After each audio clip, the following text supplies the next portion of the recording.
Okay, so welcome to week two, and this is the third lecture of week two. It's lecture six overall. Okay, so in the previous lecture, we began our entrance into the conversation regarding engagement, which is prior to all of our assessments surrounding the technical knowledge of cultural intelligence and interpretation, meaning we have to start doing even before we know all of what we ought to do. And the Christian tradition, I think, begins to help us with that. It gives us the resources of the Imago Dei, of the demolishing of hostility, of hospitality and friendship to do so.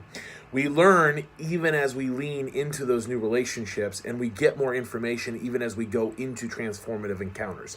So I felt like that was important in our previous lecture. With this particular lecture, I want to begin to gain some traction and perhaps even a deeper clarity around the concept of what culture is.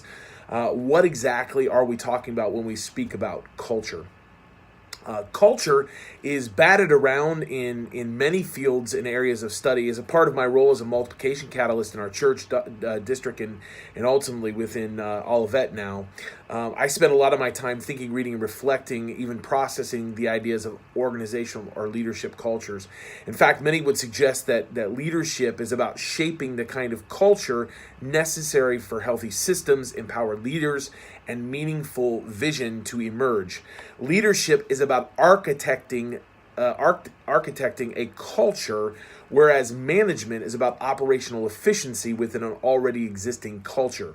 If leadership isn't strong, and I think this is really important to note, constantly assessing, tweaking, and redefining the culture, management in of itself will become a kind of default culture, which stymies creativity, rewards efficiency over innovation, and prioritizes risk management. Leadership is required to constantly reinforce the kind of culture necessary within an organization to see it thrive. One might also think of the ways in which culture is used within our current social and political contexts. There are those that want to talk about culture wars. This is the supposed, or at some points, what feels like the real threat of mass immigration, whereby the culture of the refugees arriving and the immigrants coming threatens to supplant the culture of the dominant powers. For instance, there's talk of a culture war happening in France. Given the mass immigration of Muslims into the country, it threatens the secularity of the French culture. And what we come to discover is that restrictions on religious garb is a response to the perceived culture wars. And likewise, people may also want to talk about the cultural climate within certain segments of populations, social circles, or political establishments as well. One might suggest that the cultural climate of the United States mainstream politics is fiery hot and prone to a divisiveness that often demonizes the other. And in this case, the other is whoever sits opposite of you on that political aisle. Within the cultural climate, certain cultural artifacts emerge. For instance, language like alternative facts or fake news are cultural artifacts of our current cultural climate in the United States. Nationalistic populism, the proliferation of false news sources to steer the thoughts of an already overtly emotional populace, and even the snarky memes that we post are the artifacts that are mined from our current cultural climate. The current cultural climate measures the temperature of the unrecognized forces of culture in shaping the personal and social identity, interactions with the other, and assessments of what is valuable, who deserves to be heard, who is a threat, who is an enemy, who is an ally, and how all of that is transmitted and mediated to the masses. But again, this still beckons us to ask the question, what is culture? Now, it's not my intention within this particular lecture to fully answer that question, or do I believe we will come to a conclusive answer regarding culture. It's a difficult topic to wrestle with. Livermore, in his chapter on Getting Below the Surface on page 81, actually outlines various definitions of culture, and I won't go through them all, but I believe that it highlights the various ways in which culture is defined. However, for the duration of this lecture, I want to briefly highlight 3 items necessary for us to understand or consider when we're talking about culture, and that we're going to expand upon and build upon throughout the rest of this course, though there will be more to it as well, of course. Those three are the following. One is culture and worldviews are inextricably bound together. Okay, we'll talk about that. Second, culture is the means of transmission or mediation of that which is considered valuable, of the organizing values and principles of a group of people. And then third, most conversation regarding culture and cultural wars/conflict really has to do more with cultural artifacts, the evidential expression of the unseen, often misunderstood nature of the deeper cultural values that exist below the line, below the surface, to use Livermore's language. Okay, so again, we're going to build upon these as we go, so it's important for us to understand, to be introduced to these concepts that will become clearer hopefully through the following lectures and the coursework. First, let's investigate the idea that culture and worldviews are inextricably bound together. Culture is more than worldview, and worldviews aren't enough to explain who we are and why we do what we do. They need one another.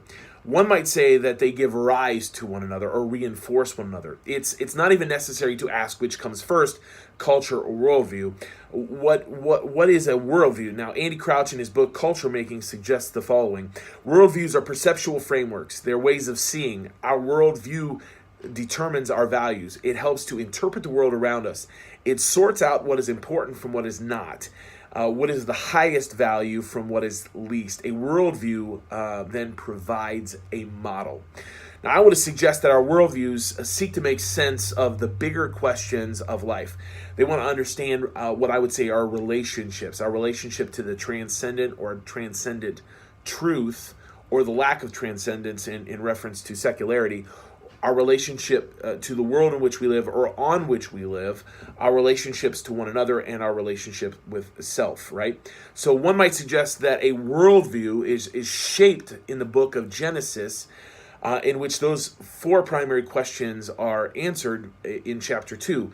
Chapter 2 wants to seek to make sense of our relationship with God, one of dependence, our relationship to the world and even to its animals, of tending and naming, our relationship to one another in terms of nakedness or vulnerability and mutual sharing of life together, and then ultimately our relationship to the self as well, as that self is integrated into the whole of all of those other relationships. But one might also suggest that the unraveling of the worldview in Genesis 3 reshapes a new worldview, which gives rise to a certain culture. But here's where worldview and culture are bound together. Genesis 2 and 3 speaks to a worldview that shapes the narrative arc of Scripture. It's a worldview that makes certain claims about the world. However, there was a certain historic cultural context that gave rise to the drafting of that text. Genesis 2 and 3, and that cultural context shapes the transmission of that worldview. The values of the worldview are shaped by the cultural context that produces the worldview. However, the worldview reinforces and reshapes the cultural context that gave rise to the worldview. They're bound together. There are some biblical scholars that would suggest that much of what we find in chapters 2 and 3 of Genesis are a part of the Yahwehist tradition, which is penned probably very distinctly within the monarchical period of Israel, perhaps even in the reigns of David or Solomon. And that cultural context influences the shape of the worldview. Now, this is important. Not only does cultural influence the development of a worldview, the culture then is what makes is what we make of the worldview, the means through which we transmit and mediate that worldview even beyond us. It's one of Crouch's claims in his book that I referenced earlier. Culture isn't something that just happens, it's made. Crouch would say this: culture is what we make of the world. Culture is, first of all, the name for our relentless, restless human effort to take the world as it is given to us and make something else.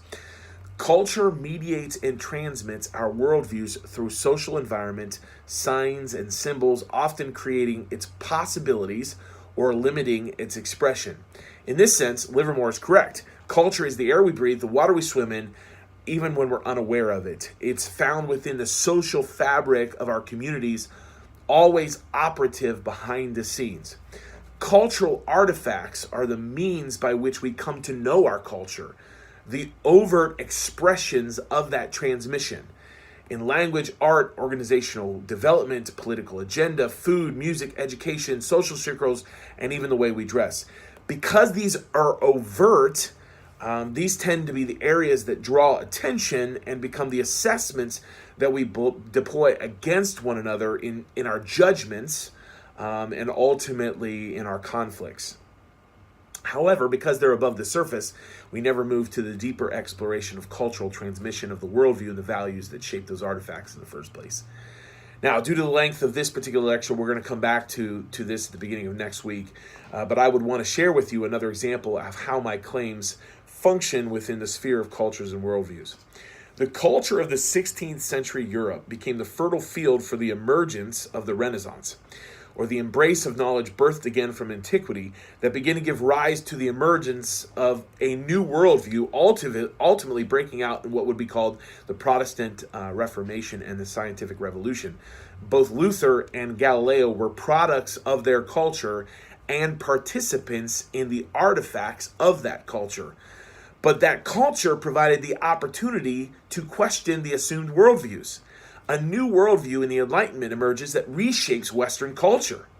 And that culture then becomes the means of transmission and mediation of that new worldview, making evident through its signs and symbols, its language and organizational structures, its social fabric, the trajectory of that worldview, and the means by which we answer the worldview's kinds of questions. But those answers are transmitted in artifacts that carry within them the seeds of cultural possibility, stability, equilibrium, and get this, even defiance, which begins to engender a new kind of culture that ultimately reshapes a worldview. I'll say this as we close, and I think we need to recognize it. The liminal space, liminal, Liminal, the liminal space, the in-between space between cultural stability and change, between worldview defending and worldview emergence, becomes the most volatile space as proponents of those who held the old vehemently defend what once was, and those who are moving towards emergence sort of force their way through the conflict. And I wonder, given that, and given what I've just articulated about worldviews and culture, if that isn't what we're experiencing here in the United States currently. Now, we'll return more to an extended conversation regarding these elements in the future, but I wanted to start to broach the subject on culture and how culture, worldviews, and artifacts all sort of work together. Hopefully, we can gain even greater clarity as we move forward through these lectures.